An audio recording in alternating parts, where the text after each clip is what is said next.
आज हम आपके लिए लेकर आए हैं कैरी के अचार की बहुत ही ज़बरदस्त रेसिपी। इस रेसिपी को हमने सिर्फ 5 मिनट में तैयार किया है। ये अचार इतना मज़ेदार बनता है कि आप इसे हर खाने के साथ बड़े शौक से खाएंगे।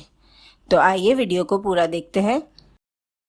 बिस्मिल्लाहिर्रहमानिर्रहीम, अस्सलाम वालेकुम। कैरी का इंस्टेंट अचार बनाने के लिए हमने 1 खाने का चम्मच सौंफ का लिया है, 1 खाने का चम्मच सफ़ेद ज़ीरा, 1/4 चाय का चम्मच हमने अजवाइन ली है, 2 खाने के चम्मच हम साबुत धनिया का ले लेंगे। इसके अलावा हमें चाहिए 1 चाय का चम्मच कलौंजी।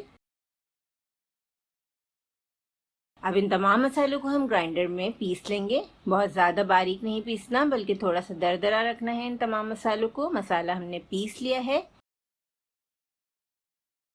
आधा कप ऑयल में ऐड करेंगे आधा चाय का चम्मच मेथी दाना। मेथी दाने को थोड़ा सा हम कड़कड़ाएंगे, बिल्कुल हल्की आंच पे हमें यह अचार तैयार करना है। यहाँ पे हमने ली है 3 बड़ी साइज की कैरियाँ। कैरी को हमने लंबाई में काट लिया है। कोशिश कीजिएगा कि कैरी कच्ची हो। और कैरी की मोटाई भी आप देख सकते हैं, बहुत ज़्यादा मोटे पीसेस नहीं रखे हमने, बल्कि आधे इंच की हमने इसकी मोटाई रखी है।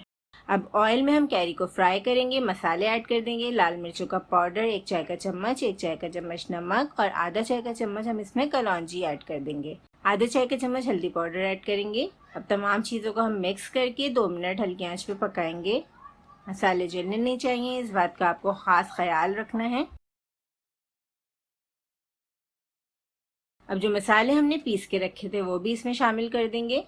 अच्छी तरह मिक्स करने के बाद इस अचार को हम 3 से 4 मिनट हल्की आंच पर पकाएंगे। बहुत ही ज़बरदस्त इंस्टेंट केमिकल फ्री आपका ये अचार तैयार हो रहा है। आप चाहें तो इसे ज़्यादा क्वांटिटी में बना के रख सकते हैं।